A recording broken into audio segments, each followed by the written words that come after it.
Hello Rajasekhar గారు. Hello, thanks for the best introduction. You like it? Yes. Thank you so much. ఎలా ఉన్నారు? Super. Wonderful wonderful. మీ interviews నేను గతంలో చూసినప్పుడు అసలు ఈయన భలే ఉన్నారే, యూట్యూబ్ మేనేజ్ చేస్తారు, మెరైన్ ఇంజనీర్గా మీ రెస్పాన్సిబిలిటీ హ్యాండిల్ చేస్తారు అని చాలా గొప్పగా అనుకునేదాన్ని. ఈరోజు మిమ్మల్నే నేను ఇంటర్వ్యూ చేయడం, ఇట్ ఈస్ లైక్ రియల్లీ నాకు చాలా మంచిగా అనిపిస్తోంది.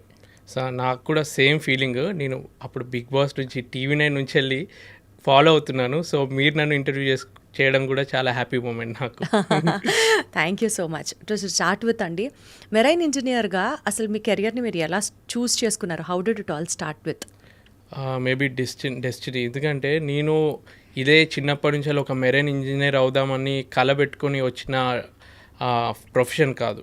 నేను యాక్చువల్గా అందరిలాగే మన ఇండియన్ ఫ్యామిలీస్, తెలుగు వాళ్ళు మెయిన్గా అమెరికాకి వెళ్ళి అక్కడ ఎక్కువ డబ్బు సంపాదించాలి ఆ మెంటాలిటీతోటే ఫస్ట్ నా ఇంటర్మీడియట్ అవ్వగానే కంప్యూటర్ సైన్స్ తీసుకుందామని డిసైడ్ అయ్యాను. కాకపోతే నాకు మంచి ర్యాంక్ వచ్చింది, కానీ మంచి కాలేజ్, టాప్ కాలేజ్లో సీట్ రావాలంటే మెకానికల్ ఇంజనీరింగే సీట్ ఉందన్నమాట. సో కంప్యూటర్ సైన్స్ దొరకలేదు. సో మెకానికల్ ఇంజనీరింగ్ మంచి కాలేజ్ అని చెప్పి శ్రీనిధి కాలేజ్లో జాయిన్ అయ్యాను. ఆ టైంకి జాయిన్ అయిన తర్వాత ఇక నేను చదివిన 4 ఏళ్ళు మెకానికల్కి సంబంధించినదే జాబ్ చేస్తే బాగుంటుంది కదా అని ఒక థాట్ వచ్చింది నాకు. మళ్ళీ కంప్యూటర్కి ఎందుకు షిఫ్ట్ అవ్వాలి? అసలు mother of all engineering mechanical engineering. అంటే ఒకప్పుడు దానికి ఇంత ప్రిఫరెన్స్ ఉండేదన్నమాట. సో దీనికి రిలేటెడ్గా నాకు ఏదైతే బాగుంటుందో అని సెర్చ్ చేస్తున్నప్పుడు షిప్పింగ్ కార్పొరేషన్ ఆఫ్ ఇండియా వల్ల ఇంటర్వ్యూ ఒకటి, ఇట్లా మామూలుగా మనం గవర్నమెంట్ జాబ్స్కి అప్లై చేసినప్పుడు ఎలా అప్లై చేస్తామో ర్యాండమ్గా అప్లై చేశాను. అప్లై చేసి నేను మిస్టేక్ ఏం చేశానంటే మొత్తం ఫామ్ అప్లై చేసి పంపించాను. సడన్గా కాల్ వచ్చింది 1 వీక్ తర్వాత. మా మదర్ ఎత్తారు, హిందీలో మాట్లాడారు అనమాట. మా మదర్కి హిందీ రాదు, కాకపోతే ఏదో ఒకటి మేనేజ్ చేసి కమ్యూనికేషన్ చేసింది. వాళ్ళు ఏం చెప్పారంటే, మీ అబ్బాయి ఏదైతే పంపాడో అప్లికేషన్ ఫామ్, అందులో తన పేరు రాయడం మర్చిపోయాడు, ఆయన పేరు చెప్పండి, అప్పుడు అతనికి మేము హాల్ టికెట్ పంపుతామని అన్నారు. సో అప్పుడు మా అమ్మ హిందీ అర్థం కాకపోయినా ఏదో ఒకటి చెప్పి నా పేరు చెప్పి అక్కడ నేమ్ రాపిచ్చింది అనమాట. రాసిన తర్వాత వాళ్ళు నాకు ఎగ్జామ్కి పిలిచి అప్పుడు ఆల్ ఇండియా 2nd ర్యాంక్ వచ్చిందనమాట నాకు. సో అక్కడ నుంచి వెళ్ళి అక్కడ ఇంటర్వ్యూ అటెండ్ అవుతున్నప్పుడు నాకు తెలిసింది ఇలా షిప్లో 6 నెలలు ఉండాల్సి వస్తుంది అని చెప్పి. సో అప్పటి వరకు నా థాట్ ఎలా ఉండేదంటే, ఏదో పోర్ట్లో ఒక 6 మంత్స్ వర్క్ చేస్తాము, మళ్ళీ ల్యాండ్లోనే ఉంటుంది కదా పోర్టు, ఏం భయం ఉండదు అన్న ఒక ఫీలింగ్ తోటి ఉన్నాను. కానీ ఆ ఇంటర్వ్యూలో వాళ్ళు అన్నారు 6 మంత్స్ అలా సముద్రం మధ్యలో ఉండాల్సి వస్తుంది మీరు అన్నప్పుడు నాకు అప్పుడు లైట్ వెలిగిందనమాట. ఓహో, అంటే నేను ల్యాండ్ మీద ఉండను, ఇలా పెద్ద షిప్లలో వెళ్ళి సముద్రంలో సేల్ చేయాలని అప్పుడు నాకు తెలిసింది.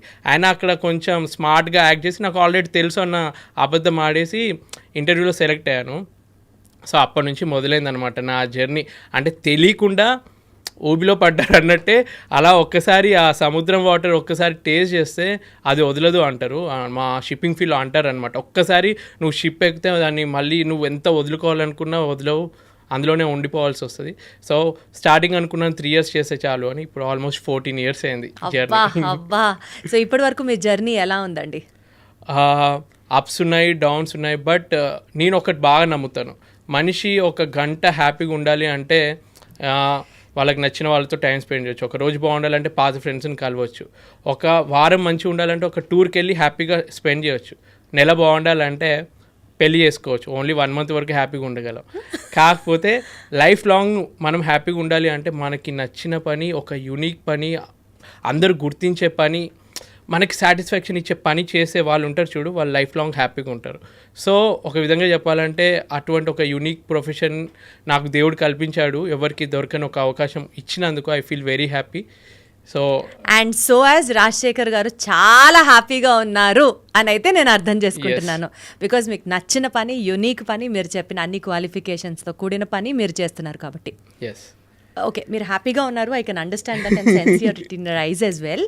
అయితే సముద్రంలో మీ జాబ్, ఓకే, మీరు సముద్రంలో ఉన్నప్పుడు, మీరు మీ జాబ్లో ఉన్నప్పుడు ఏదన్నా ఒక టఫెస్ట్ ఛాలెంజ్ మీరు టేకప్ చేసింది ఏమన్నా ఉందా? మీరు చూసింది అంటే డెఫినెట్లీ 1-2 కాదు, యూ మస్ట్ హ్యావ్ ఈ 14 years జర్నీలో definitely you must have encountered many toughest challenges.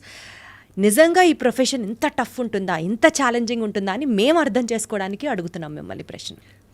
ఇప్పుడు టఫెస్ట్ ఛాలెంజ్ అంటే 2 విధాలుగా ఆన్సర్ చేయొచ్చు. ఒకటి మొత్తం ప్రొఫెషన్కి రిలేటెడ్, ఇంకొకటి అందులో పనిచేస్తున్న మనుషుల సైకాలజీని బట్టి, అంటే వాళ్ళు పర్సనల్గా ఏదైనా ప్రాబ్లంలో ఉన్నప్పుడు ఆ సొల్యూషన్ ఫైండ్ అవుట్ చేయడం.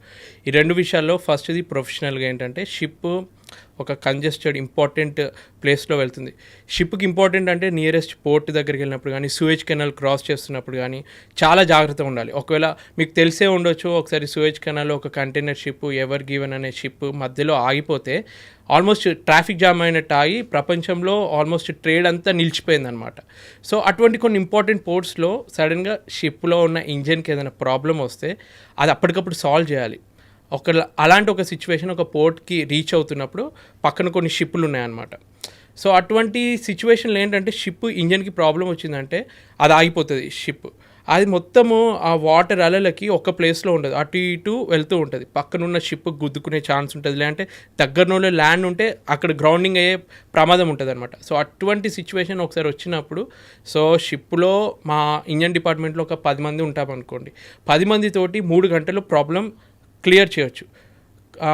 అప్పుడు 3 అవర్స్ కూడా లేదు, విత్ ఇన్ 1 అవర్లో ఆ ప్రాబ్లమ్ని సాల్వ్ చేయాల్సి వచ్చింది. అంటే ఇంజన్లో మెయింటెనెన్స్ చేయాల్సి వచ్చింది, ఒక బ్రేక్ డౌన్ వచ్చింది. సో అప్పుడు ఏం చేసామంటే మాది ఇంజన్ డిపార్ట్మెంట్, సో షిప్లో డెక్ డిపార్ట్మెంట్ అని కూడా ఉంటుంది. సో 10+ వాళ్ళు ఒక 11 మెంబర్స్ వాళ్ళ హెల్ప్ కూడా తీసుకొని, చీఫ్ కుక్ ఇంకా జిఎస్ అని ఇద్దరు ఉంటారనమాట, అంటే ఫుడ్ డిపార్ట్మెంట్ వాళ్ళ హెల్ప్ కూడా తీసుకొని అందరు మీరు రావాల్సిందే, ఎమర్జెన్సీ సిచ్యువేషన్ అని చెప్పి ఆ టైంలో ఆ ప్రాబ్లమ్ని మేము ఒక టీం వర్క్ లాగా సాల్వ్ చేసి షిప్ని 1 అవర్లో రెడీ చేసాము. అటువంటి సిచ్యువేషన్స్ ఒక టీం వర్క్ తోటి మనం తొందరగా చేయొచ్చు అని ప్రాక్టికల్గా తెలుసుకున్నాను. అంటే నేను ఒక్కనే గొప్ప చేశాను అనట్లేదు, మా టీం మొత్తం కష్టపడి. ఒకవేళ ఆ రోజు మీ టీం అంతా కలిసి ఆ పని చేసుండకపోతే కాన్సిక్వెన్సెస్ ఎలా ఉండేవి?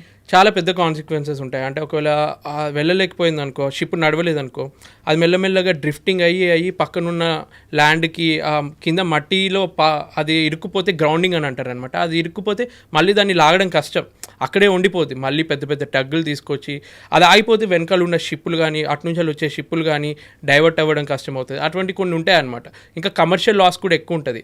ఒక షిప్లో ఇప్పుడు నేను వర్క్ చేసే ఆయిల్ ట్యాంకర్ VLCC అని అంటారు, 3 లక్షల టన్నుల ఆయిల్, 1 టన్ అంటేనే 1000 కేజీలు ఉంటుంది. అటువంటిది 3 లక్షల టన్నుల ఆయిల్ని క్యారీ చేసే షిప్ వాళ్ళకి ఒక్క నిమిషంకి కూడా ఒక రేట్ అనేది ఉంటుంది. ఒక్క రోజుకి ఒక $80,000 రెంట్ కడతారు వాళ్ళు షిప్కి. ఒక గంట ఆగిపోయినా కానీ వాళ్ళకి హెవీ లాసే కదా, వీళ్ళు అనుకున్న టైంకి అది రీచ్ అవ్వాలి. సో మా మెయిన్ పని ఏముంటుందంటే ఆ గూడ్స్ ఏదైతే మేము ట్రాన్స్పోర్ట్ చేస్తున్నామో ఈ పోర్ట్ నుంచి ఆ పోర్ట్కి అనుకున్న టైంకి రీచ్ అయ్యేలాగా, సేఫ్గా రీచ్ అయ్యేలాగా చేయడం అనమాట.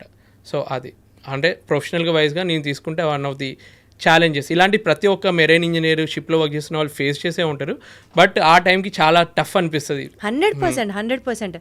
అయితే ఇలాంటి సిచ్యువేషన్స్లోని ఒక మెరైన్ ఇంజనీర్గా ఒక షిప్లో మీరు ఉన్నప్పుడు మీరు తీసుకున్న ఒక అద్భుతమైన డెసిషన్ వల్ల, ఒక టైమ్లీ, ఒక ఇన్స్టంటేనియస్ డెసిషన్ వల్ల షిప్ సేఫ్టీ ఎన్ష్యూర్ అయ్యి చాలామంది ప్రాణాలు నిలిచాయి, అదొక సాటిస్ఫాక్షన్ ఉంటుంది చూసారా. డెఫినెట్లీ ఈ డెసిషన్ నేను ఈ టైంకి తీసుకొని ఉండకపోతే షిప్ కొలాప్స్ అయిపోయేది అన్న సందర్భం మీ కెరియర్లో మీకు ఏమైనా ఎదురైందా? అంటే all the pride, all the efforts goes to you అన్నట్టు టైమ్లీ డెసిషన్ బై రాజశేఖర్ తీసుకున్నారా? అట్లాంటి సందర్భం ఏమైనా వచ్చిందా? స్పెషల్గా నేననే కాదు, యాక్చువల్గా ఇటువంటి మేజర్ డెసిషన్స్ అన్ని షిప్లో క్యాప్టెన్ తీసుకుంటారనమాట. సో క్యాప్టెన్ అయినా కానీ he's the head of the ship, మొత్తం కంట్రోల్ తన మీద ఉంటుంది. కాకపోతే తను మా మీద డిపెండ్ ఎప్పుడు అవుతారంటే టెక్నికల్గా ఇంజన్కి సంబంధించి, మిషనరీకి సంబంధించి తను హ్యాండిల్ చేయలేడు.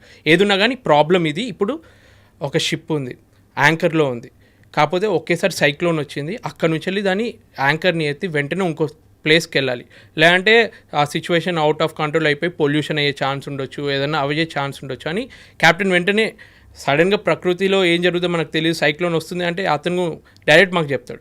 సో ఆ టైంకి మేము మెషినరీని తొందరగా రెడీ చేయడము, ఇటువంటి చిన్న చిన్న ఛాలెంజెస్. ఒకసారి ఏం జరిగిందంటే, ఇప్పుడు మీకు తెలిసే ఉంటుంది, కొన్ని దేశాలలో పేద దేశం నుంచి వెళ్ళి దగ్గరలో ఉన్న వేరే దేశానికి వెళ్ళడానికి వలసకి చాలామంది వెళ్తారు. అలాంటి సిచ్యువేషన్లో ఒకసారి మా షిప్ ఒక ఎమర్జెన్సీ కాల్ వచ్చింది. వాళ్ళు ఏమన్నారంటే, మా షిప్లో అరౌండ్ మేము 200 మెంబర్స్ ఉన్నాము, మా దగ్గర ఉన్న ఫుడ్ అయిపోయింది, మీరు ఫుడ్ ఇవ్వలేకపోతే మా ప్రాణాలు కూడా ఛాన్స్ ఉన్నాయి, ఆల్రెడీ 1 వీక్ నుంచి ఏం తినలేదు అని ఒక ఎమర్జెన్సీ మెసేజ్ వచ్చింది. సో అక్కడ ఈ వాళ్ళైతే ఏదైతే కమ్యూనికేషన్ చేసిందో అదొక కోఆర్డినేషన్ సెంటర్కి వెళ్తారు అనమాట. సో వాళ్ళు మా షిప్ క్యాప్టెన్కి మెసేజ్ పెట్టారు, మీ షిప్ ఈ వాళ్ళు ఏదైతే మెసేజ్ పెట్టిందో దాని దగ్గరలోనే ఉంది, మీరు కొంచెం వెతికి ఆ షిప్ కోఆర్డినేట్స్ వాళ్ళు ఇస్తారనమాట, లొకేషన్ని వెతికి మీరు ఫుడ్ ఇవ్వండి అని. అంటే వితిన్ నాకు తెలిసి 1 అవర్లో షిప్లో మాకు నెల రోజులకు సంబంధించిన ఫుడ్ ఉంటే దాంట్లో మేము ఒక 10 రోజులకి సంబంధించిన ఫుడ్ పెట్టుకొని మిగిలిన 20 రోజులకు సంబంధించిన ఫుడ్ని అంతా ప్యాక్ చేసి వితిన్ 1 అవర్లో అందరు కలిసి ప్యాక్ చేసి.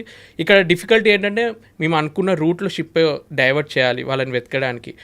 బయట వ్యక్తులందరూ ఆ బైనాక్యులర్స్ పెట్టుకొని పొజిషన్ వాళ్ళు ఒకటి చెప్తారు, కానీ సముద్రంలో మన రోడ్లో అయితే ఎగ్జాక్ట్ పొజిషన్ చెప్తే మనం అక్కడికి వెళ్ళొచ్చు.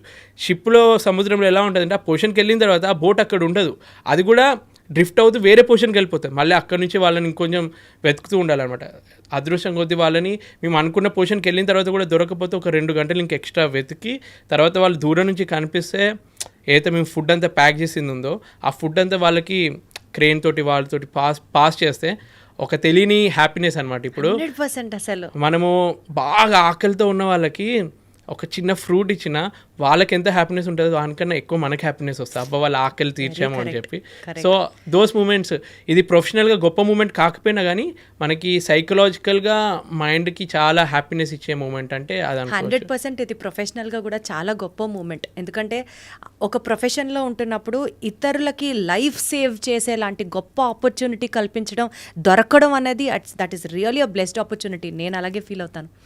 సో బేసికల్గా అండి, ఇప్పుడు మీరు ఈ డిజాస్టర్ సిచ్యువేషన్ గురించి చెప్పారు కాబట్టి నాకు ఇప్పటికిప్పుడు వస్తున్న థాట్, టైటానిక్ సినిమాలో చూపించినటువంటి న్యాచురల్ కెలామిటీ అంత బీభత్సం, ఒక రాక్కి వెళ్ళి షిప్ గుద్దుకోవడం, ఇదంతా అది కూడా జరిగిన వాస్తవమైన కాదని వాళ్ళు సినిమాగా తీశారు కదా. ఇలాంటి సినిమాటిక్ ఎక్స్పీరియన్సెస్ అని కాదు, బట్ నిజ జీవితంలో కూడా మీరు ఎప్పుడైనా ఎన్కౌంటర్ చేశారా మీ షిప్లో when you are travelling on the sea? అదృష్టం కొద్దీ ఆ సిచ్యువేషన్ నాకు రాలేదు, ఎందుకంటే అటువంటి సిచ్యువేషన్ వస్తే అలా జరిగినా కూడా సర్వైవ్ అయిన సిచ్యువేషన్ అంత భయంకరంగా ఎప్పుడన్నా ఎన్కౌంటర్ చేశారా ఇస్ వాట్ ఐ మెంట్. నేను పర్సనల్గా ఎక్స్పీరియన్స్ కాలేదు, కానీ మా ఫ్రెండ్స్ ఎక్స్పీరియన్స్ అయినవి అవన్నీ విని నాకు అనిపించింది కొంచెం నేను లక్ ఎక్కువ ఉంది అనుకుంటా. నాకు అంటే అటువంటి డేంజరస్ సిచ్యువేషన్ ఎక్స్పీరియన్స్ అవ్వలేదు.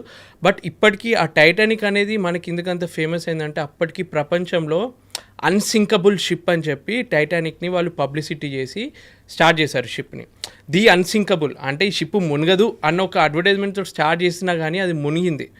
అక్కడ ఎన్నో ఉన్నాయి మిస్టేక్స్. అంటే ఆ టైంలో మనకేంటంటే ఏమన్నా ఉన్న ఐస్ బాక్స్ ఉన్న అవన్నీ మనకు జీపీఎస్లో రడార్లో కనిపించేవి కాదనమాట. ఇప్పుడు టెక్నాలజీ పెరిగింది కాబట్టి సముద్రం లోపల ఏమున్నాయి, కేబుల్స్ ఏమైనా ఉన్నాయా, ఫిషింగ్ నెట్లు ఏమైనా ఉన్నాయా అన్నీ తెలుస్తున్నాయి ఈ టైంకి. ఆ టైంలో అంత టెక్నాలజీ లేదు, అప్పుడంతా మాన్యువల్గా చెక్ చేయడము, బైనాక్యులర్స్ పెట్టుకొని దూరంలో ఏదన్నా ఉందా చూడడము. సో ఆ రోజు రాత్రి వాచ్ చేస్తున్న వాళ్ళు కొంచెం జాగ్రత్తగా ఉండుంటే వాళ్ళు ఏం చేసిందంటే బైనాక్యులర్స్ ఏదైతే ఉంటుందో ఒక డ్యూటీ చేసే ఆఫీసర్ ఇంకో డ్యూటీ ఆఫీసర్కి ఆ కీ ఇవ్వాల్సింది ఇవ్వడం మర్చిపోయాడు. సో బైనాక్యులర్ కీ ఉంటే కనుక ఆయన కూడా చూసి కొంచెం చేసేటోడేమో. అంటే ఒక సీక్వెన్స్ ఆఫ్ ఈవెంట్స్ వల్ల ఆ డిజాస్టర్ జరిగింది. బట్ ఈ కాలంలో ఇప్పుడు కూడా ఎన్నో షిప్స్ ఇలా జరుగుతాయి. ఇప్పుడు మీరు పెద్ద పెద్ద క్రూజ్ షిప్స్ మధ్య మధ్యలో వింటూ ఉంటారు, షిప్ మునిగిపోయింది, ప్రయాణికులందరూ సేఫ్గా బయటకు వచ్చారు, కెప్టెన్ కూడా వాళ్ళని సేవ్ చేశాడు. ఇప్పటికీ ఆయిల్ పొల్యూషన్ జరిగి కొన్ని కంట్రీస్లో ఎలా మొన్న సింగపూర్లో ఒక ఫైర్ యాక్సిడెంట్ జరిగింది. ఏంటంటే ఒక షిప్ యాంకర్లో ఉంది, ఇంకో షిప్ వచ్చి దాన్ని గుద్దింది అనమాట. 2 ఆయిల్ ట్యాంకర్లే. ఆయిల్ అంటే ఎంత డేంజరో మీకు తెలుసు, అది మొత్తం కాలిపోయింది అనమాట. చాలా పొల్యూషన్ అయింది. సో ఇటువంటి ఇప్పటికీ జరుగుతూ ఉంటాయి. సో బట్ ఎంత జరిగినా కానీ జరగాల్సిన ట్రేడ్ జరగాలి కాబట్టి ఇప్పుడు మన రోడ్ మీద జరిగే యాక్సిడెంట్లు ఎట్లా జరిగినా కానీ మనం ప్రయాణం చేస్తున్నాం కదా, అలానే షిప్పింగ్లో కూడా కంటిన్యూ అవుతూ ఉంటుంది. నా వరకు అయితే నేను పర్సనల్గా ఫేస్ అవ్వలేదు, కానీ ఇవన్నీ విన్నప్పుడు ఇంకా ఎక్స్ట్రా సేఫ్టీ ఎలా తీసుకోవాలి అని మాత్రం జాగ్రత్తగా పెట్టుకొని వర్క్ చేస్తాం. ఎస్ అయితేనండి, యూజువల్గా సీ సిక్నెస్ అని మనం వింటుంటాం కాబట్టి మెరైన్ ఇంజనీర్గా సముద్రంలో ఉండాల్సిన వ్యక్తిగా మీ మెంటల్ అండ్ ఎమోషనల్ స్ట్రెంగ్త్స్ గురించి కొంతసేపు మాట్లాడుకుందాము. కొంతమందికి ల్యాండ్ మీద ఉండి జస్ట్ క్రూజ్లో ఒక చిన్న హాలిడేకి వెళ్ళినా సరే కొన్ని గంటలు సముద్రంలో ఉండేసరికి ఏంటో లోన్లీగా ఉన్నాం, జనాల నుంచి దూరంగా ఉన్నాం, ఆ సీ సిక్నెస్ తీసుకోలేరు వాళ్ళు. వామిటింగ్స్ అవ్వడం కానీ, ఏదో ఒక రకమైన డిప్రెషన్లోకి ఉండడం కానీ, ఇలాంటి లక్షణాలు కొంతమందిలో ఉంటాయి. మీరు ఎప్పుడన్నా ఆ సీ సిక్నెస్ని ఫేస్ చేశారా? Maybe in your initial days I have to ask. షిప్లో స్టార్టింగ్ జాయిన్ అయినప్పుడు అప్పటి వరకు నా లైఫ్ మొత్తం ఇంట్లో వాళ్ళతోటి చిన్న కొడుకుని కాబట్టి చాలా అల్లారు ముద్దుగా అడిగింది ప్రతీదీ ఇచ్చి అంటే ఒక బాధ్యత లేకుండానే పెరిగాను అనుకో. అంటే వాళ్ళు చిన్నప్పుడు బాగా కష్టపడి వాళ్ళు ఉన్నారు కాబట్టి కనీసం మా పిల్లలకైనా అన్నీ వాళ్ళకి వీలైనంతగా ఇద్దాం అన్నట్టు. ఇంకా చిన్న కొడుకు ఎక్కువ ఉంటుంది కాబట్టి అలానే పెంచారు నన్ను. అంటే ఇప్పటికీ బయటికి వెళ్ళి ఏమైనా సామాన్ తీసుకురా అన్నా కానీ వాడికి ఎందుకు పని చెప్తున్నావు, నువ్వు వెళ్ళి తేవచ్చు కదా అని చెప్పి అమ్మ అంటుంది అనమాట. ఆ రేంజ్లో పెరిగిన ఒక అబ్బాయిని సడన్గా షిప్లో వదిలేస్తే ఎలా ఉంటుంది. సో నేను ఇప్పటికీ అనుకుంటాను నన్ను చిన్నప్పటి నుంచి స్ట్రాంగ్గా పెంచుంటే ఆ టైంలో ఆ డిఫికల్టీ ఫేస్ అయ్యేవాడిని కాదు కదా అని చెప్పి. సో స్టార్టింగ్లో షిప్ జాయిన్ అయినప్పుడు మెంటల్గా ఫిజికల్గా చాలా ఆ సిక్నెస్ అనేది ఉంటుంది. ఫస్ట్ సైకలాజికల్గా ఇంటికి దూరంగా ఉన్న, మన వాళ్ళకి దూరంగా ఉన్న, ఫ్రెండ్స్కి దూరంగా ఉన్న ఐసోలేషన్ అని ఒకటి ఫామ్ అవుతుంది. ఇంకొకటి ఏంటంటే ఫిజికల్గా సరిగ్గా నిద్ర పట్టదు. మనం ల్యాండ్ మీద ప్రశాంతంగా పడుకుంటాం. ఈరోజు మార్నింగ్ వచ్చాయి నాకు ఒక్కడికి అర్థమైంది. ఎందుకంటే షిప్లో కూడా అలానే ఊగుతూ ఉన్నప్పుడు నాకు తెలుస్తుంది. ఇక్కడ ఈమెకు చెప్తే ఏమన్నది, నీకు షిప్లో ఉండి ఉండి అలవాటు అయిపోయింది, ఇక్కడ కూడా ల్యాండ్ ఊగుతున్నట్టు అట్లేం జరగలేదు అన్నది. తర్వాత న్యూస్లో చూసా 1 అవర్లో వచ్చింది ఆ న్యూస్, ఎర్త్క్వేక్ టైప్ వచ్చింది అని చెప్పి. సో అంటే నాకు అన్నీ తెలుస్తే ఒక ఫీలింగ్ వచ్చింది. సో షిప్లో అలాంటిది ఎప్పుడు జరుగుతూనే ఉంటుంది. ఒకవేళ ఏమి జరగకుండా ఉందంటే ఇంకా నేను నిద్రలేస్తా. అలా ఊగుతూ ఉన్నప్పుడే నిద్ర సరిగ్గా పట్టుద్ది మాకు, ఎందుకంటే ఆ ఫ్లో అలా ఉంటుంది. సో స్టార్టింగ్లో ఎలా ఉంటుంది అంటే ఒకేసారి ఆ డిస్టర్బెన్స్, ఇంజన్ సౌండ్ కొంచెం వినిపిస్తుంది, అలల సౌండ్, గాలి సౌండ్. మీరు సినిమాలలో చూస్తే దయాల సినిమాలు చూస్తే ఒక సౌండ్ వస్తుంది చూడు, అలానే స్టార్టింగ్లో షిప్ ఎక్కినప్పుడు ఏదేదో సౌండ్స్ వస్తాయి. పక్కనంతా సముద్రం, గాలి సౌండ్కి చెప్పలేని భయంకరమైన సౌండ్స్ వింటాము. సో అవన్నిటికీ 1 మంత్ పట్టింది. ప్రతి ఒక్కరికి కొంచెం స్టార్టింగ్లో అది ఉంటుంది అనమాట. తర్వాత ఇప్పుడు ఎలా అయిందంటే కొత్తగా వచ్చిన వాళ్ళకి ధైర్యం చెప్తాం అన్నమాట. ఇవన్నీ కామనే, మీకు అలవాటు అయిపోతుంది. ఒక్కసారి మీరు 1 మంత్ అలవాటు చేసుకోండి, అంత నార్మల్ అయిపోతుందని ధైర్యం ఇవ్వగలను.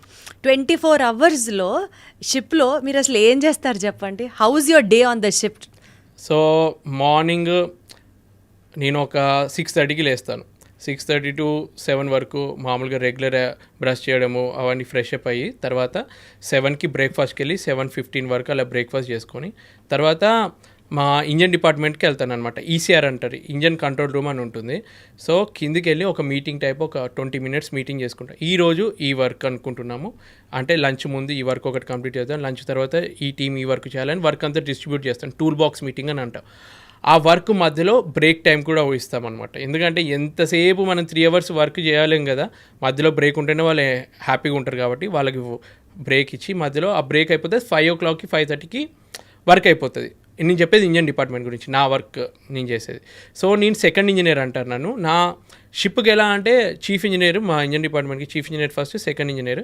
ఈ సెకండ్ ఇంజనీర్కి చీఫ్ ఇంజనీర్ ఈరోజు నాకు ఈ వర్క్ కావాలి, ఇవి అయిపోవాలి అని అంటాడు. సో నేను ఆ వర్క్ ఆయన చెప్పిన దాన్ని బట్టి ఇంకా నాకు తెలిసిన వర్క్ ఏదైనా ఇంపార్టెంట్ అంటే అవన్నీ నేను కింద వాళ్ళకి డిస్ట్రిబ్యూట్ చేసి వాళ్ళకి హెల్ప్ కావాలన్నప్పుడు సూపర్వైజ్ చేయడం నా వర్క్ అనమాట. సో అలా చేసి 5:30కి వర్క్ అయిపోయింది అనుకో. తర్వాత ఏంటంటే ఒకవేళ ఆ షిప్లో అట్మాస్ఫియర్ బాగుండి బయట క్లైమేట్ బాగుంది అంటే క్రికెట్ ఆడడానికి వెళ్ళడము, లేదంటే టేబుల్ టెన్నిస్ ఆడడము, అలా ఒక 1/2 hour అలా టైం స్పెండ్ చేసి తర్వాత డిన్నర్ చేస్తాం. మధ్యలో 12 to 1 లంచ్ అయిపోయింది. ఇప్పుడు ఏదైతే మేము 5 to 6 క్రికెట్ కానీ ఏదైనా గేమ్ ఆడిన తర్వాత డిన్నర్ చేసేస్తాం. డిన్నర్ అయిపోయిన తర్వాత డిన్నర్ అంటే నిజం చెప్పాలంటే యాక్చువల్గా మనం ఫాలో అవ్వాల్సిన డిన్నరే అది. మార్నింగ్ 7 to 7:30 మా breakfast, 12 to 12:30 lunch, 6 to 6:30 dinner. అదంతా నాకు అలవాటు. ఇంటికి వచ్చిన తర్వాత వీళ్ళు ఆ ఫుడ్ పెట్టకపోయేసరికి మొత్తం నాకు చిరాకు వేస్తూ ఉంటుంది, వీళ్ళు ఇంకా పెట్టట్లేదు అని చెప్పి. సో అలా 6:30కి వరకు డిన్నర్ అయిపోయిన తర్వాత నేనేం చేస్తానంటే మ్యాక్సిమం ఒక్కరిని ఉండడానికి ఇష్టపడను. ఆల్రెడీ షిప్లో ఏదో లోన్లీ ఫీలింగ్ ఉంటుంది. సో నాకు ఒక గ్యాంగ్ని ఫామ్ చేసుకుంటాను. ఒక లిమిటెడ్ ఉన్నా కానీ 3-4 members పక్కా నాకు గ్యాంగ్ ఉండాలన్నమాట. నా జూనియర్స్ని నా ఫ్రెండ్ అయిపోతాడు. అండ్ అంతసేపు కొంచెం ఓవర్ యాక్షన్ చేసి నేను వర్క్ ఇది ఇచ్చినా కానీ 6:30 తర్వాత ఫ్రెండ్స్ లాగా మేము కలిసి మూవీ చూడడము, లేదంటే సిరీస్ చూడడము, లేదంటే వీడియో గేమ్ ఆడడము, టేబుల్ టెన్నిస్, ఇంకా అలాంటిది ఏదో ఒకటి యాక్టివిటీ చేస్తాము. ఇంకా నాకు అప్పుడప్పుడు యూట్యూబ్ వీడియోస్కి ఎడిట్ చేసుకోవడము, నాకు 1 hour మినిమం డైలీ పెట్టుకుంటాను. ఆ 1 hourలో ఆ వీడియో ఏదో ఒకటి షూట్ చేసుకోవడము, ఎడిట్ చేసుకోవడము. ఈమెకి అది చాలా లో క్వాలిటీలో దాన్ని కన్వర్ట్ చేసుకొని మళ్ళీ మా వైఫ్కి పంపితే తను ఏదో అడ్జస్ట్మెంట్ చేసి హై క్వాలిటీకి తెచ్చి పోస్ట్ చేయడం, అలా అన్న రొటీన్ ఇలా జరుగుద్ది. నాకు మెయిన్గా నచ్చే పాయింట్ ఏంటంటే డిన్నర్ తర్వాత 2-3 hours నేను స్పెండ్ చేస్తాను చూడు, వాళ్ళతో కూర్చొని టీవీ చూడడము, సిరీస్ చూడడము, అందులోనే మొత్తం ఎనర్జీ లెవెల్స్ పెరుగుతాయి అనమాట, రిఫ్రెష్ అయిపోతాం మేము. కరెక్ట్ చాలా అవసరం కూడా. బేసికల్గా అండి బిగ్ బాస్ హౌస్కి వెళ్తే టైము, సెల్ ఫోను, న్యూస్ పేపర్లు ఇవేమీ ఉండవు. సముద్రంలోకి వెళ్తే ప్రపంచంలో ఏం జరుగుతోంది అన్న అంశాలు అన్నిట్లోంచి కట్ ఆఫ్ అయిపోయినట్లు ఉంటుందా, లేకపోతే even you guys keep updating your self, ఇవి వార్తలు, ఇవి జరుగుతోంది, అట్లా మీకు కూడా ఇన్ఫర్మేషన్ తెలుస్తుందా? ఇప్పుడు మీకు ఒక 100% ఇన్ఫర్మేషన్ తెలిస్తే మాకు 10% తెలుస్తుంది. ఎందుకంటే తెలుస్తుంది కానీ మాకు అంతా ఉండదన్నమాట. ఇప్పుడు ఎక్కడ వెళ్ళినా కానీ మీకు కనిపించే మేము ఎంతోమంది కొత్త వ్యక్తులు కలుస్తూ ఉంటారు, వాళ్ళు కొత్త విషయాలు చెప్తారు మీకు, లేదంటే న్యూస్ పేపర్లో తెలుస్తూ ఉంటాయి కొత్త విషయాలు. మాకు ఎలా ఉంటుంది అంటే లిమిటెడ్ ఉంటుంది. ఏదో 1 MBలో న్యూస్ అంతా కవర్ చేస్తే ఒకటి ఇస్తారు, అది చదవడానికి కూడా అప్పుడప్పుడు మాకు టైం దొరకదు వర్క్ షెడ్యూల్ వల్ల. మాట్లాడే కొంచెం టైం ఉంటే ఇంట్లో వాళ్ళతోటే మాట్లాడతాం. ఇంట్లో వాళ్ళు అరే ఇక్కడ ఇది జరిగిందంట అని వరల్డ్లో జరిగే విషయాలు ఏం చెప్పరు. ఇంట్లో జరిగే అత్తగూడల విషయాలు, లేదంటే వాళ్ళతో పాప చేసే అల్లరి విషయాలు అవి వాటితోటి టైం అయిపోతుంది. సో ప్రపంచం గురించి మాకంత పట్టింపు అప్డేట్ అవ్వలేరు అయితే. మ్యాక్సిమం అవ్వను, జస్ట్ ఈ సోషల్ మీడియాలో ఉన్నాను, ట్రెండింగ్ టాపిక్స్ ఏంటో తెలుసుకుందాం అని చెప్పి అప్పుడు వైఫ్ని అడిగి కొంచెం చెప్పమ్మా ఏం నడుతుంది ఇది అంటే, ఆమె కూడా చిరాగ్గా నాతో మాట్లాడవు కానీ నీకు ఎంతసేపు యూట్యూబ్ దాని గురించే ఇన్ఫర్మేషన్ కావాలంటే అని చెప్పి ఏదో కొంచెం ఇన్ఫర్మేషన్ ఇస్తుంది. అసలు ఎట్లా రాజశేఖర్ గారు ఈ ప్రొఫెషన్లో ఉంటూ యూట్యూబ్ని కూడా బ్యాలెన్స్ చేయాలని మీకు ఎట్లా వచ్చింది థాట్ అసలు? అంటే నాకు చిన్నప్పటి నుంచి వెళ్ళి అదొక తెలియని ఎగ్జైట్మెంట్ అనమాట. అంటే స్కూల్లో ఉన్నప్పుడే ఫస్ట్ షో సినిమాలకు వెళ్ళి మా స్కూల్ ఫ్రెండ్స్ అందరికీ రివ్యూలు చెప్పడము. మా అన్నయ్యకి ఏంటంటే డ్యాన్స్ బాగొచ్చు అని తను ఎప్పుడూ ముందే ఉండి అన్ని స్టేజ్లో పర్ఫార్మెన్స్కి తను తీసుకెళ్ళేది.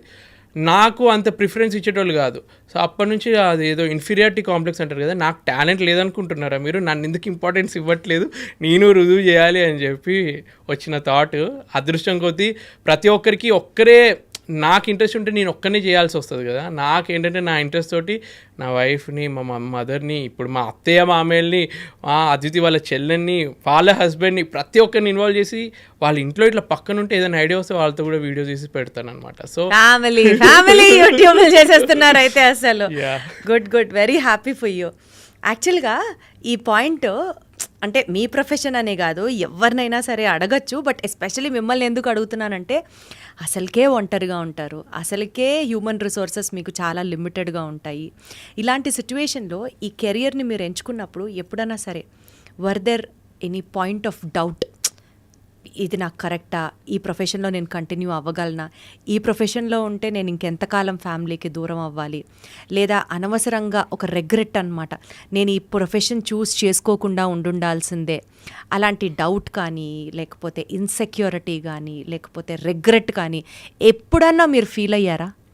నిజం చెప్పాలంటే ప్రతి ఒక్క హ్యూమన్కి ఏ జాబ్ చేస్తున్నా కానీ ఏదో ఒక పాయింట్ ఆఫ్ మూమెంట్లో టెంపరీగా అనిపిస్తుంది, అరే ఎందుకున్నానరా బాబు, అంటే ఇది కాకుండా ఇంకా వేరే సిచ్యువేషన్లో ఉంటే బాగుండన్న థాట్ వచ్చినట్టే ఫ్రాంక్గా చెప్పాలంటే నాకు వచ్చింది. అలాంటి కొన్ని మూమెంట్స్ ఏంటంటే, డాడీకి నాన్నకి హార్ట్ స్ట్రోక్ వచ్చినప్పుడు ఆ టైంలో నేను షిప్ దిగి డాడీ దగ్గరికి వెళ్ళలేను.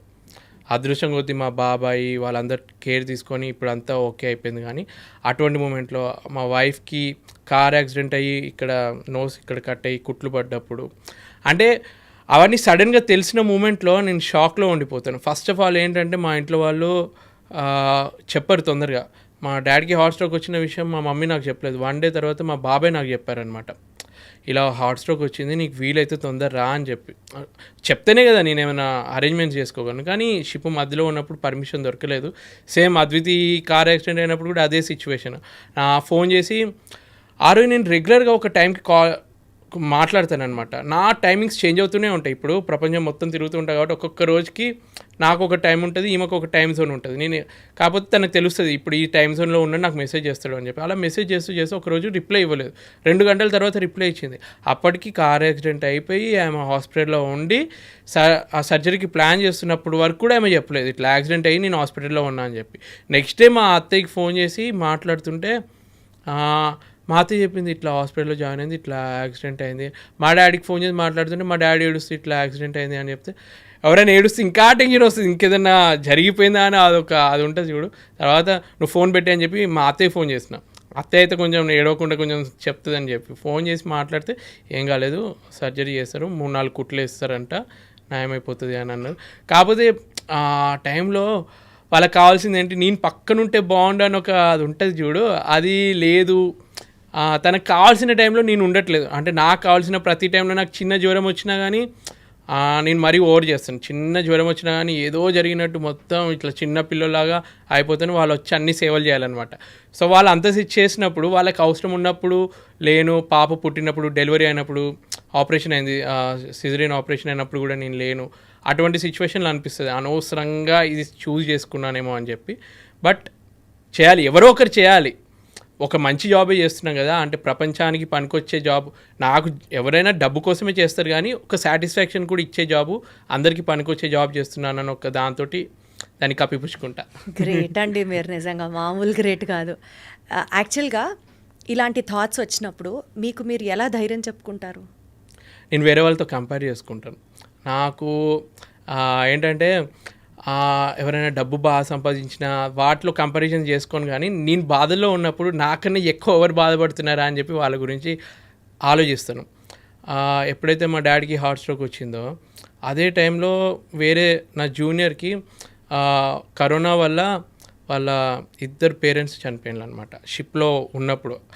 సో నా టైంకి నేను ఒక్కరిని ఆలోచించుకుంటే, అబ్బా నాన్నకి హార్ట్ స్ట్రోక్, నేను లేను అని బాధ కన్నా ఒక నాకన్నా జూనియర్ మదర్ చనిపోయిన తర్వాత విత్ ఇన్ 1 వీక్లో ఫాదర్ కూడా చనిపోతే తను షిప్ దిగలేక షిప్లో ఉంటే, సో అప్పుడు మనకు అనిపిస్తుంది కదా వాళ్ళకన్నా మనం ఎంత అదృష్టవంతులం.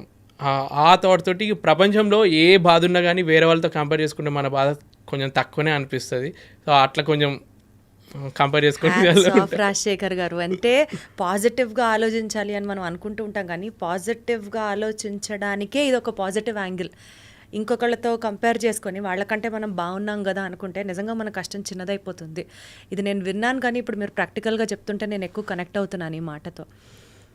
ఇలా నిజంగా ఏదైనా మెడికల్ ఎమర్జెన్సీ మన ఫ్యామిలీకి వచ్చింది అనుకోండి, అప్పుడు అడిగితే పంపిస్తారా షిప్ నుంచి?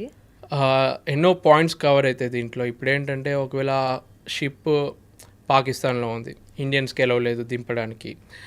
కొన్ని కంట్రీస్లో వార్ జరుగుతుంది, లేదంటే కరోనా వల్ల అన్ని రిస్ట్రిక్షన్స్ ఉన్నాయి. కొన్ని సిచ్యువేషన్స్లో ఎంత ప్రయత్నించినా కానీ దింపలేరు.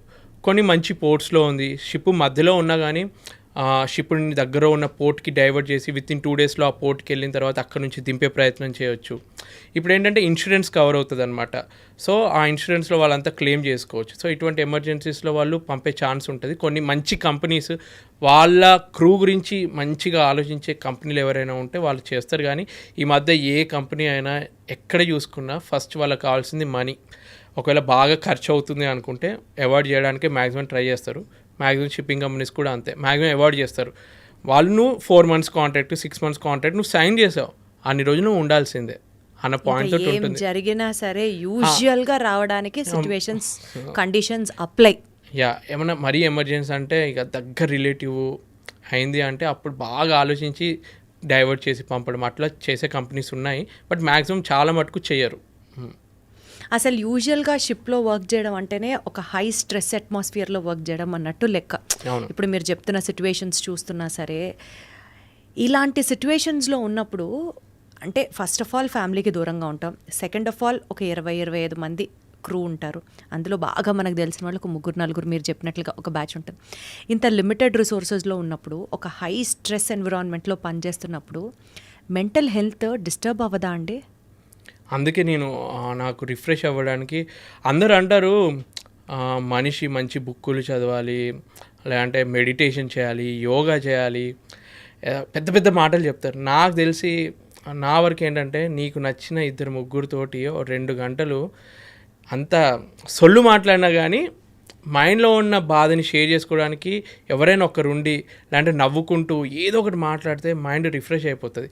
ఇక్కడ మనకి ఎంటర్టైన్మెంట్ కోసం ఎన్నో ఆప్షన్స్ ఉన్నాయి. కావాలంటే సినిమాకి వెళ్ళొచ్చు, ఏదన్నా చేయొచ్చు. మనం ఇక్కడ డబ్బులు పెడితే ఏ ఎంటర్టైన్మెంట్ అయినా దొరుకుతుంది. షిప్లో అలా ఉండదు.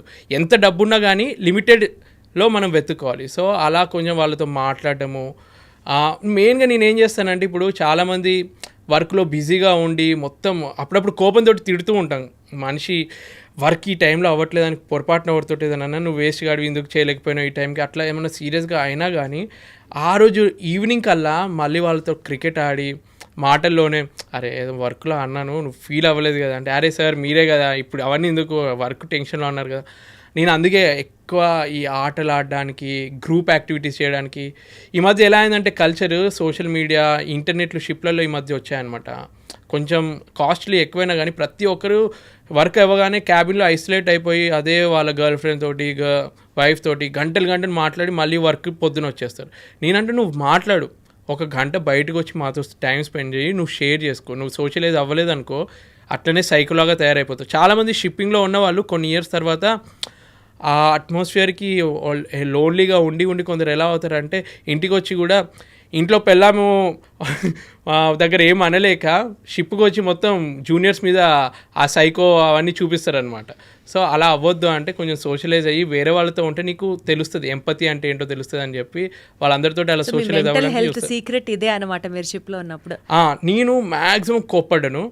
పొరపాటున మనిషికి ఎప్పుడో ఒకసారి కోపం వచ్చి ఏదో నడిచినా కానీ ఆ రోజు కవర్ చేస్తాను. ఎందుకంటే నేను జూనియర్గా ఉన్నప్పుడు నాకు ఒక సీనియర్ చాలా ఫ్రెండ్లీగా హెల్ప్ చేస్తూ ఉండేది. ఒకరోజు పొరపాటున ఏదో అంటే వర్క్లోనే ఏదో తిట్టాడు, ఇది కూడా తెలియదారా నీకు అన్నట్టు ఏదో అనగానే ఆ రోజు ఒక 1 hour ఏదో బయటికి వెళ్ళినట్టు వెళ్ళి ఏడ్చిన, నన్ను అంటాడా సార్ అని ఆ ఫీలింగ్ అయిపోయింది అనమాట.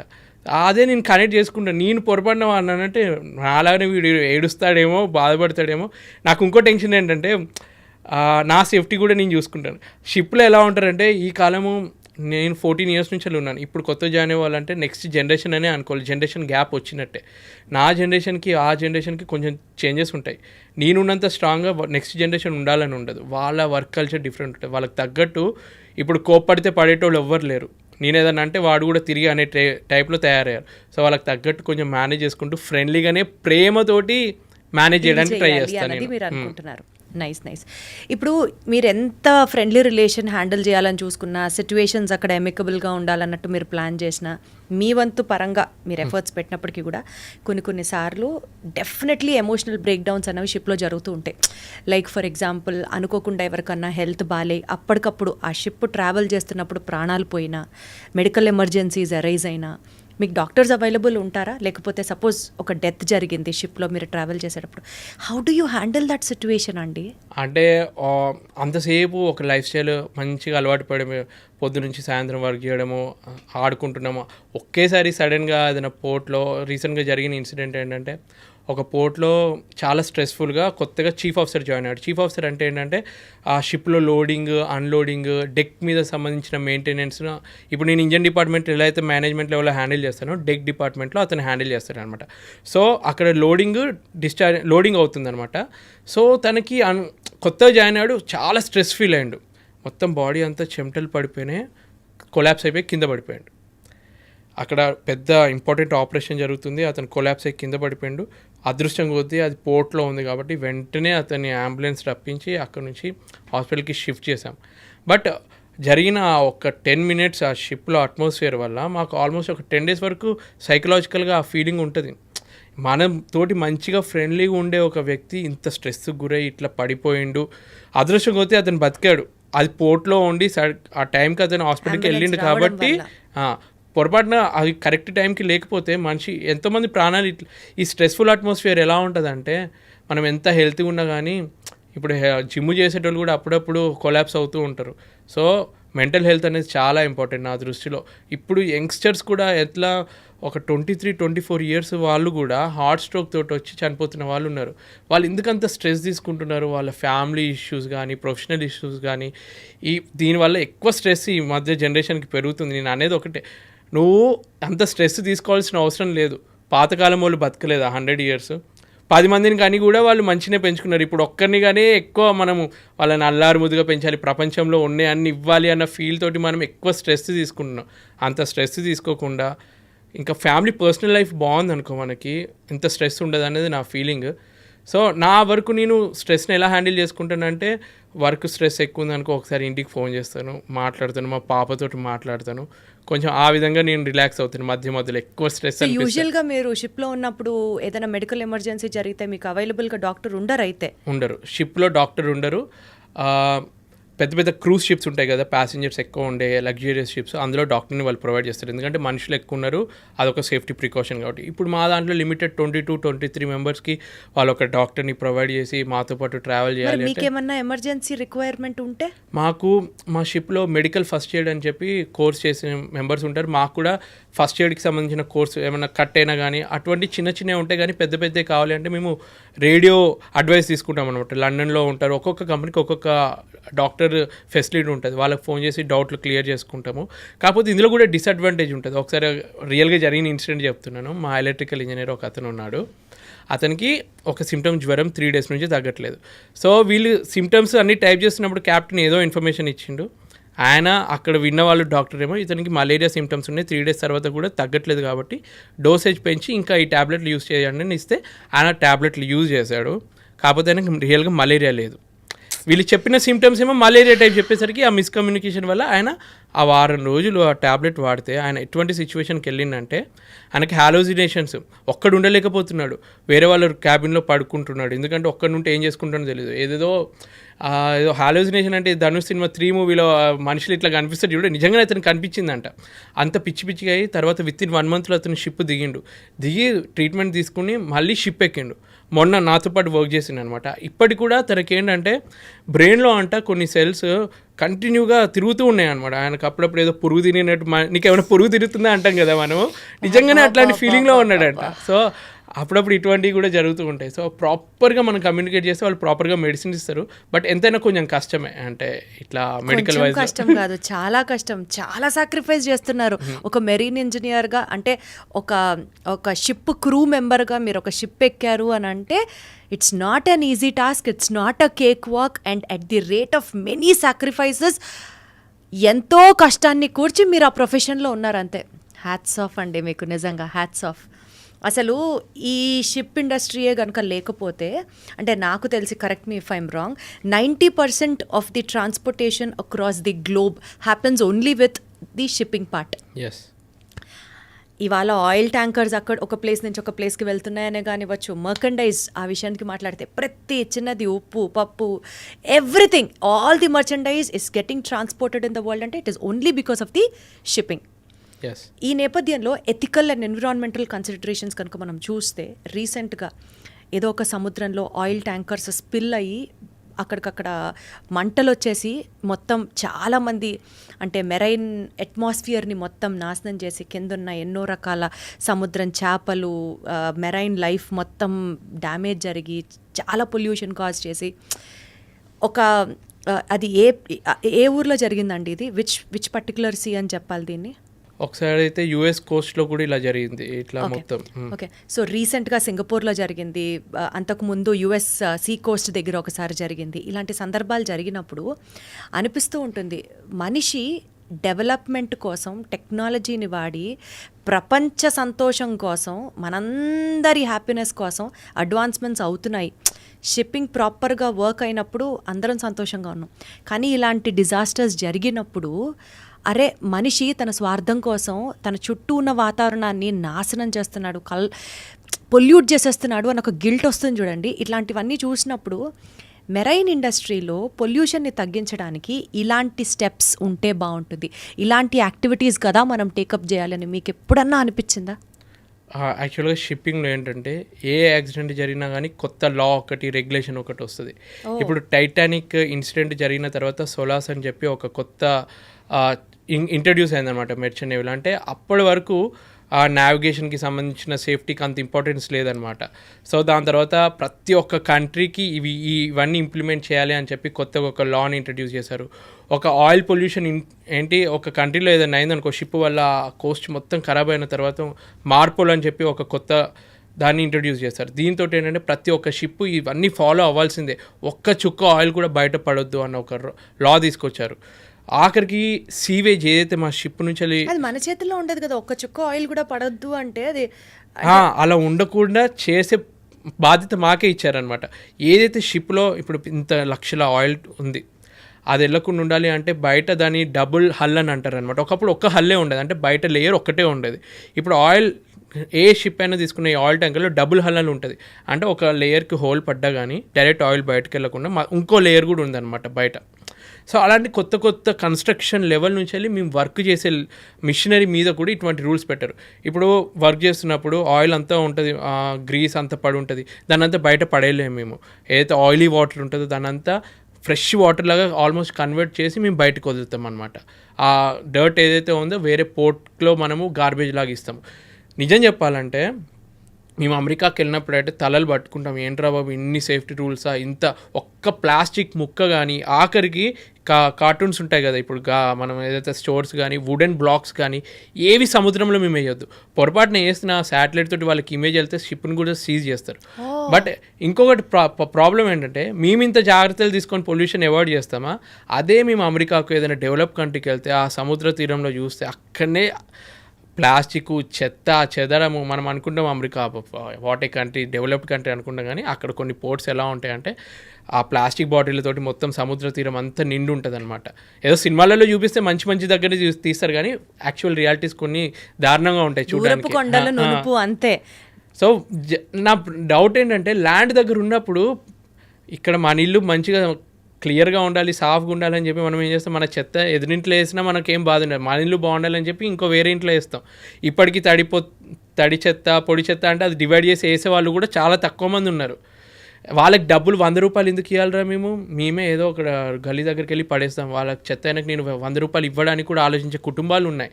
సో ల్యాండ్ దగ్గర ప్రాబ్లం ఉంది, కానీ నిజం చెప్పాలంటే షిప్లో పనిచేస్తున్న వాళ్ళకి ఇంటెన్షనల్గా వాళ్ళు చేసే రైట్ లేదు. ఎందుకంటే ఏదైనా చేస్తే మొత్తం లా ఇన్వాల్వ్ అయి ఉంటుంది, వాళ్ళకి జాబ్ పోయే ఛాన్స్ ఉంటుంది, పెనాల్టీస్ ఉంటాయి. కాకపోతే కొన్ని మనం చేయలేం, మన కంట్రోల్లో లేని కొన్ని ఉంటాయి. న్యాచురల్ కెలామిటీస్ జరిగినప్పుడు వేరే షిప్ ఆగింది, పొరపాటున వేరే షిప్ మిస్టేక్ వాళ్ళు వచ్చి గుద్దితే వాళ్ళు ఏం చేస్తారు. సో కొన్ని మన చేతిలో ఉన్నప్పుడు ఇలాంటివి జరుగుతాయి. మీరు రీసెంట్గా చూసుంటారు, 1 year బ్యాక్ బాల్టిమోర్ అని చెప్పి అమెరికాలో ఒక పోర్ట్ బ్రిడ్జ్, ఒక కంటైనర్ షిప్ బ్రిడ్జ్ని కూల్స్తే ఆ బ్రిడ్జ్ మొత్తం కొలాప్స్ అయిపోయింది. అదే 2-3 చనిపోయారు అందులో. ఆ ఇన్సిడెంట్ అయితే ఇప్పటికీ నాకు, ఒకవేళ ఆ షిప్లో ఆ టైంకి ఎమర్జెన్సీ వచ్చింది, పవర్ సప్లై మొత్తం ఆగిపోయింది, జనరేటర్ ఏదైతే పవర్ సప్లై ఇస్తుందో బ్లాక్అవుట్ అయిపోయింది అనమాట, అసలు పవరే లేదు. సో స్టీరింగ్ కంట్రోల్ లేదు, ఏ కంట్రోల్ లేదు. సో స్టీరింగ్ కంట్రోల్ లేనప్పుడు ఏమైందంటే ఏదైతే బ్రిడ్జ్ యొక్క బీమ్ ఉంటుందో ఆ బీమ్కి గుద్దుకొని ఆ షిప్ గుద్దుకోగానే అది మొత్తం బీమ్ కూలిపోయి ఆ బాల్టిమోర్ ఆ బ్రిడ్జ్ మొత్తం కూలిపోయింది అనమాట. కాకపోతే ఇక్కడ బెస్ట్ పార్ట్ ఏంటంటే షిప్లో ఉన్న క్రూ ఇక్కడ ఎమర్జెన్సీ ఉంది అని చెప్పి క్యాప్టెన్కి ఇన్ఫామ్ చేస్తే క్యాప్టెన్ అథారిటీస్కి ఇన్ఫామ్ చేశాడు, మా షిప్ కంట్రోల్లో లేదు. ఇప్పుడు ఆ బ్రిడ్జ్ వాళ్ళు ఏం చేసిండ్రు, కంట్రోల్ లేదని చెప్పగానే అక్కడ నుంచి వచ్చే వెహికల్స్ని, ఇక్కడ నుంచి వచ్చే వెహికల్స్ని అన్నింటిని ఆపిండ్రు. వండర్ఫుల్. ఆపగానే మధ్యలో ఇప్పుడు ఏమైందంటే ఆ వర్క్ చేస్తున్న కొందరు ఉంటారు కదా, ఆ బ్రిడ్జ్ మీద కొన్ని రిపేర్ వర్క్ జరుగుతాయి, వాళ్ళకి ఇన్ఫర్మేషన్ అందలేదు. ఆ 2-3 ఎవరైతే ఉన్నారో ఆ కూలగానే వాళ్ళు మునిగి చనిపోయారు. కానీ ఆ ఇన్సిడెంట్ వల్ల ఇక్కడ ఏం జరిగింది, మిస్టేక్ అయితే జరిగింది, కాకపోతే ప్రాపర్ కమ్యూనికేషన్ ఇవ్వడం వల్ల ప్రాణాలైనా కొందరికి కాపాడగలిగారు కదా. సో ప్రాపర్ కమ్యూనికేషన్ మన వల్ల చేయగలిగిన బెస్ట్ అయితే చేస్తే ప్రాబ్లం ఉండదు. యూజువల్గా అంటే ఈ సెగ్మెంట్లో నేను మీ జాబ్కి సంబంధించి ఎథికల్గా మీరు ఏదైనా ఛాలెంజెస్ ఫేస్ చేసి ఉంటారా అన్న సెన్స్తో అడుగుతున్నాను. ఐ అండర్స్టాండ్ లా చాలా స్ట్రిక్ట్ ఉంది, స్ట్రింజెంట్ ఉంది, అయినా సరే మీరు ఎథికల్గా చేయాల్సింది ఒకటి ఉంటుంది, కానీ ఇక్కడ నార్మల్ జాబ్స్ లాగా, ఇక్కడ గవర్నమెంట్ జాబ్స్ లాగా, లేకపోతే ఆ మ్యాటర్కి వస్తే ఏ జాబ్ అయినా సరే కొన్నిసార్లు హైయర్ అథారిటీస్ చెప్పింది మనకు నచ్చకపోయినా సరే we have to do it, assuming my boss is always right అనుకుంటూ ఉంటాం. మీ ప్రొఫెషన్లో కూడా, మీ కెరియర్లో కూడా అట్లాంటి సందర్భాలు ఉంటాయా? ఎథికల్గా మీ మనసు ఇదే చేయాలంటుంది, కానీ మీ seniors pressure, superiors pressure, senior officers pressure అట్లాంటివి ఉంటాయా మీకు కూడా? ఇప్పుడు ఎంత మనీ ఇన్వాల్వ్ అయితే అంత టెన్షన్, అన్నీ వాళ్ళు చెప్పిన ప్రతిదీ వినాల్సి వస్తుంది. ఇప్పుడు ఎలాంటి సిచ్యువేషన్స్ వస్తాయంటే ఈ షిప్ ఈ స్పీడ్లో వెళ్ళాల్సిందే, లేదంటే నాకు బిజినెస్ లాస్ అయిపోతాయి. ఒకవేళ ఆ షిప్ని మనం అదే స్పీడ్లో మెయిన్ ఇంజన్ స్పీడ్ని పెంచితే ఆ హీట్ పెరిగి అప్పుడప్పుడు మిషనరీ బ్రేక్ డౌన్ అయ్యే ఛాన్స్ కూడా ఉంటుంది. సో అప్పుడప్పుడు ఏం చేస్తావు అంటే నువ్వు ఎంత స్పీడ్ అయినా చెప్పు, ఒకవేళ మేము పెంచితే బ్రేక్ డౌన్ అయ్యే ఛాన్స్ ఉంది, ఈ షిప్ అంత కెపాసిటీ లేదని చెప్పి చీఫ్ ఇంజనీర్ చెప్పొచ్చు, మా వల్ల కాదు, ఇంతకన్నా ఎక్కువ స్పీడ్ ఇవ్వలేము అని చెప్పి. అటువంటి డెసిషన్స్ మేము తీసుకోగలం. కాకపోతే కొన్ని సిచ్యువేషన్స్ ఎలా ఉంటాయంటే ఒక కంట్రీకి షిప్ వచ్చింది, అక్కడ ఒక సర్వే జరుగుతుంది. ఆ సర్వే పాస్ అవుతే ఆ షిప్కి బిజినెస్ ఎక్కువ అవుతుంది. ఆ సర్వేలో మన మిషనరీకి కొన్ని డిఫెక్ట్స్ ఉన్నాయి. ఎవరైతే ఇన్స్పెక్షన్కి వస్తారో ఆయన ముందు ఆ డిఫెక్ట్స్ అన్ని కవరప్ చేయాలి. ఇప్పుడు మా పని ఏంటి, రిపేర్లు అన్నీ మేము చేయాలి కరెక్టే, కాకపోతే సడన్గా ఏదైనా రిపేర్ ఆ టైంకి వచ్చింది అనుకో, ఆయన కనిపించకుండా కొన్ని కవరప్ చేసేటి ఇటువంటి కొన్ని ఉంటాయి అనమాట. అంటే లేదంటే దాని spare part, important spare part ఎందుకు లేదు, అదొక లైఫ్ సేవింగ్, ఒక 2 లైఫ్ జాకెట్లు ఉండాల్సిన టైంలో ఒకటే లైఫ్ జాకెట్ ఉంది. సో ఇటువంటి ఏంటంటే మేము ఆర్డర్ చేసామండి ఆల్రెడీ. అంటే మీరు కొన్ని మేనేజ్ చేయడం వేరు, బికాస్ ఆఫ్ యువర్ సీనియర్ చెప్పడం వల్ల, సీనియర్ ఆఫీసర్ చెప్పడం వల్ల మీరు ప్రెషర్ తీసుకున్న సందర్భాలు కూడా ఇక్కడ జరుగుతాయా అంటున్నా. సో ఇక్కడ ప్రెషర్ అంటే జరుగుతాయి, బట్ మనం మ్యాక్సిమం అవాయిడ్ చేయొచ్చు. కాకపోతే అప్పుడప్పుడు మన సాఫ్ట్ నేచర్ వాళ్ళు ఎలా ఉంటుందంటే వాళ్ళు రిక్వెస్ట్ చేసే వరకు అన్ఎథికల్గా కూడా కొన్ని చేయాల్సి వస్తుంది. మనం ఎగ్జాక్ట్గా చెప్పలేం, కానీ ప్రతి ఫీల్డ్లో ఉన్నట్టే మేము చేయాల్సి వస్తుంది. అలా మీకు ఎప్పుడైనా ఎదురైంది అలాంటి సందర్భం? అంటే ఈ వర్క్ చేయాలి ఈ టైంకి, ఇలా సింపుల్గా అయ్యాయి, కానీ మరీ ఎక్కువ దారుణంగా ఒకరి లైఫ్ని ఇంపాక్ట్ చేసే అంత అయితే కాలేదు. థ్యాంక్ఫుల్లీ కాలేదు. గ్లాడ్. ఇందాక మీరు మాటల్లో సీజ్ ద షిప్ అన్నారు, గుర్తుందా? ఇప్పుడు అది సోషల్ మీడియాలో ట్రెండ్ అవుతున్న సబ్జెక్ట్. పవన్ కళ్యాణ్ గారు ఒక పోర్ట్కి, కాకినాడ పోర్ట్కి వెళ్ళి అక్కడ అక్రమంగా బియ్యాన్ని తరలిస్తున్నారు అని తెలుసుకొని సీజ్ ద షిప్ అని అంటారు. అది ఇప్పుడు సోషల్ మీడియాలో it is like super duper trending. అలాంటి సందర్భాలు మీరు ఏమైనా ఎన్కౌంటర్ చేశారా? నేను విన్నాను. చాలా ఇప్పుడు ఏదున్నా కానీ సినిమాలో చూపించేది ఒక గ్లోరిఫై చేసి చూపిస్తాం, ఎందుకంటే జనాలకి మాస్ ఎంటర్టైన్మెంట్ కావాలి కాబట్టి.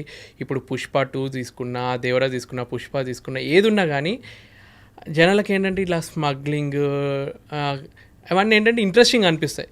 కాకపోతే రియాలిటీ ఎలా ఉంటుందంటే, ఇప్పుడు నేను ఆయిల్ ట్యాంకర్లో ఎక్కువ వర్క్ చేస్తాను కదా, మా షిప్పింగ్లో ఎలా జరుగుతుంది ఇల్లీగల్ యాక్టివిటీస్ అంటే వేరే వాళ్ళ దగ్గర విన్నవి అసలు షిప్లో ఇవన్నీ ఎట్లా జరుగుతాయి అంటే, ఇప్పుడు మా ఆయిల్ ట్యాంకర్ ఉంది, కొన్ని లీగల్గా నడిచే షిప్పులు కొన్ని ఉంటాయి, కొన్ని ఇల్లీగల్గా నడిచే షిప్లు ఎలా ఉంటాయంటే ఆ షిప్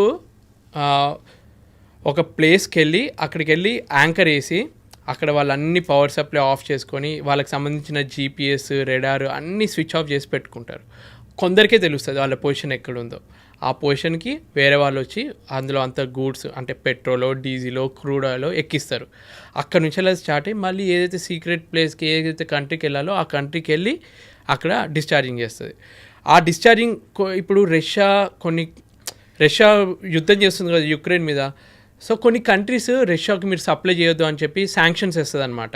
అలానే కొన్ని కంట్రీస్ ఇరాన్, ఇరాక్, కొన్ని కంట్రీస్ దగ్గర ఆయిల్ తీసుకోవద్దని చెప్పి అమెరికా కొన్ని రిస్ట్రిక్షన్స్ పెడుతుంది. అయినా కానీ కొందరికి జరగాలి, బిజినెస్ జరగాలి కాబట్టి వీళ్ళు ఇల్లీగల్గా ఏం చేస్తారంటే ఇట్లా పొజిషన్స్, దీన్ని గోస్ట్ షిప్స్ అని అంటారు అనమాట. అంటే తెలియకుండా మేనేజ్ చేస్తారనమాట. ఇట్లా షిప్పింగ్లో కొన్ని జరుగుతుంది. ఇంకొన్ని కంట్రీస్లో ఎలా జరుగుతుందంటే ఒక 1000 tons ఆఫ్ ఆయిల్ ఉంది, వాళ్ళు అఫీషియల్గా చూపించేది 900 tons ఉన్నట్టు చూపించి మిగిలిన 100 tons ఆఫ్ ఆయిల్ని వాళ్ళు డైరెక్ట్గా డీల్ చేసి అమ్మడము.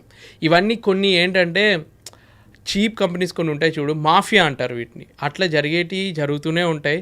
దొరికినోడికి ఆరు దొరుకుతాడు, దొరకకపోతే వాడే సంపాదించుకుంటూ పోతాడు. అలా నాకు తెలిసినంతవరకు నేను ఇలా విన్నాను అనమాట.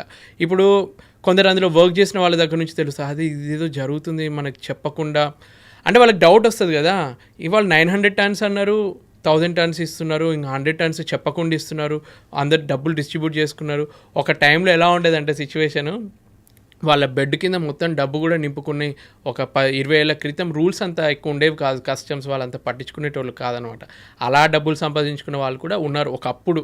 ఏదో నెగిటివిటీ స్ప్రెడ్ చేస్తున్నట్టు కాదు, నేను విన్న కథలే, నేనేదో చూసి చెప్తున్నా అని క్వశ్చన్ వేస్తారేమో చూసేవాళ్ళు. నేను విన్నవి ఏదో మామూలుగా నాకు తెలిసింది ఇలా చెప్తున్నాను. ఎస్పెషల్లీ నేవీకి సంబంధించిన ఎక్సైజ్ డిపార్ట్మెంట్ వాళ్ళు బీభత్సంగా సంపాదిస్తారు అని కూడా విన్నాను. ఎందుకంటే most amount of illegal transportation happens through shipping అన్నది కూడా ఒక పాయింట్ ఉంది. అది కరెక్టా కాదా మీరే చెప్పాలి. యాక్చువల్గా నేను నేవీకి అసలు రిప్రజెంట్ చేయను, నాది మొత్తం కమర్షియల్ షిప్పింగ్ మెర్చెంట్ నేవీ కాబట్టి. But I have lot of respect for navy. మనకేంటంటే ప్రతి ఒక్కరూ ఏదో ఒకటి ఉంటారు, ఒక 100లో ఒక్కరు ఉంటారేమో, కానీ దాన్ని బట్టి మనం మొత్తం డిసైడ్ చేయలేము. ఇప్పుడు నా దగ్గర ప్రూఫ్ లేనప్పుడు నేను వాళ్ళ మీద ఏం పాయింట్అవుట్ చేయను. బట్ ఈరోజు మీరు నేవీ గాల గురించి అడిగారు కాబట్టి ఈరోజు Indian navy day. I have lot of respect for navy personal. So navy personal ఈరోజు ఇండియన్ నేవీ డే కూడా ఎందుకు చేసుకుంటున్నామంటే కరాచీలో ఒక ఇంపార్టెంట్ పోర్ట్లో 3 షిప్పుల్ని మనము ముంచేసామన్నమాట, మన ఎనిమీ కంట్రీ కాబట్టి. ఆపరేషన్ ట్రైడెంట్ అన్న నేమ్ తోటి అది సక్సెస్ఫుల్గా చేసినందుకు ఇండియన్ నేవీ డే అని ఈరోజు సెలబ్రేట్ చేసుకుంటున్నాము. సో ఎక్కడో ఒక్క జరుగుతారు, పోలీస్ డిపార్ట్మెంట్లో లేరా, ప్రతి ఒక్క దాంట్లో ఉన్నారు. మొత్తం డిపార్ట్మెంట్ అనలేం, కానీ ఒకప్పుడు జరిగేటివి ఇలా. ఇప్పుడు మీరు కొన్ని సినిమాల్లో చూసినట్టు ఒకప్పుడు టీవీలు అవన్నీ తక్కువ రేట్కి లక్కీ తెచ్చుకొని, భాస్కర్ సినిమాలో చూపిస్తారు కదా, టీవీలు, ఫ్రిడ్జ్లు, కార్లని సైతం షిప్ చేస్తారు అని విన్నాము, తక్కువకి వస్తాయి మనకి. ఏంటంటే నేను ఇవన్నీ ఎప్పుడు విన్నానంటే నాకు అనిపించేది, నేను స్టార్టింగ్ షిప్పింగ్ కెరీర్లో జాయిన్ అయినప్పుడు నేను ఒక 21-22 ఇయర్స్ ఉంటాను. నాతో వర్క్ చేసిన అతనికి 55 ఇయర్స్ ఉన్నప్పుడు కథలు చెప్పేదనమాట.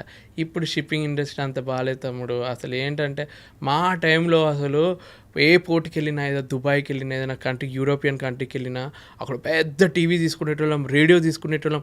వాళ్ళు చెప్పే ఐటెంలు అన్నీ ఒక గొప్ప గొప్ప రేంజ్లో ఉండేవి. అలాదో ఒకటా రెండా ఇట్లా తీసుకొని వచ్చి అదే ఇండియాలో ఎక్కువ రేట్కి అమ్మేటోళ్ళు అనమాట. అంటే ఏదో లక్షలు సంపాదించకపోయినా వాళ్ళకు ఒక బయట నుంచి తెచ్చుకొని కొంచెం ఈ మధ్య కస్టమ్స్ ప్రతిదీ మనం డిక్లేర్ చేస్తున్నాం కాబట్టి ఇవన్నీ చేయలేకపోతున్నాం. ఆ టైంలో అయితే వాళ్ళు బాగానే సంపాదించుకున్నారు. ఈ విధంగా ఇట్లా టీవీలు తెచ్చుకోవడము, రేడియోలు తెచ్చుకోవడము, పెద్ద పెద్ద లగ్జరియస్ బట్టలు. ఇప్పుడంటే మనకి ఎన్నో మాల్స్లో అన్నీ దొరుకుతున్నాయి, కానీ ఆ టైంలో వేరే కంట్రీలో దొరికే బట్టలకి చాలా డిమాండ్ ఉండేది. అక్కడ నుంచి తెచ్చుకొని ఇక్కడ అమ్మడము, వాచెస్, అలా సైడ్ ఇన్కమ్ తోటి చేసే వాళ్ళు కూడా చాలామంది ఉండేది ఆ టైంలో. ఇప్పుడు మాకు అదృష్టం లేదు, అదృష్టం కాదు కానీ ఆ సంపాదించే ఆపర్చునిటీ లేదు అలా. Right. So as a marine engineer me greatest accomplishment ఏంటి అంటే ఏం చెప్తారు? యాక్చువల్లీ నేను ఇంకా అవ్వాలి చీఫ్ ఇంజనీర్. నాకు టికెట్ ఆల్రెడీ ఉంది, అయితే ప్రమోషన్కి వెయిట్ చేస్తున్నాను. మేబీ నెక్స్ట్ సేలింగ్ కానీ నెక్స్ట్ 1 ఇయర్లో కానీ చీఫ్ ఇంజనీర్ అవుతే. నాకు ఒకటి ఉండేది అంటే షిప్పింగ్ ఇండస్ట్రీలో జాయిన్ అవుతున్నప్పుడు ఏదైతే ఎంట్రన్స్ ఎగ్జామ్ రాసినప్పుడు ఆల్ ఇండియా సెకండ్ వచ్చింది, కానీ నాకు ఎప్పుడు ఆ ఫస్ట్ అనేది మిస్ అవుతున్నాను అనమాట. సెకండ్ ఇంజనీర్ ఇప్పటికి కూడా ఆ చీఫ్ ఇంజనీర్, ఆ ఫస్ట్ ఇంజనీర్ ర్యాంక్కి వెళ్ళాలని ఒక ఆశ. సో ఆల్రెడీ టికెట్ ఉంది, ఎగ్జామ్ పాస్ అయ్యి 5 ఇయర్స్ అయింది. కాకపోతే ఈ ప్రైవేట్లో ఎలా అంటే చాలా కాంపిటీషన్ ఉంటుంది, రిక్వైర్మెంట్ బట్టి ఉంటుంది అనమాట. చిన్న కంపెనీస్లో ఇప్పుడు మీకు చెప్పాను చూడండి, కొన్ని ఇల్లీగల్గా నడిచే కంపెనీస్, అంటే తెలియకుండా అటువంటి కంపెనీస్లో వాళ్ళు ఇస్తా అంటున్నారు, చీఫ్ ఇంజనీర్గా అవ్వచ్చు మీకు రండి అని చెప్పి. కానీ నాకేంటంటే అలాంటి కంపెనీకి వెళ్ళి నా నేమ్ ఖరాబ్ చేసుకోవడం నాకు ఇష్టం లేక నేను మంచి కంపెనీలోనే చీఫ్ ఇంజనీర్ అవుదామని వెయిట్ చేస్తున్నాను. That will be my greatest achievement. ఇప్పటివరకు నా అచీవ్మెంట్ అంటే ప్రతి షిప్లో నాతో వర్క్ చేసిన వాళ్ళు నన్ను తిట్టుకోకుండా వీడితో ఉన్నందుకు మంచిగానే ఉన్నారా బాబు అనిపించుకున్నా, అదే అచీవ్మెంట్ నాకు.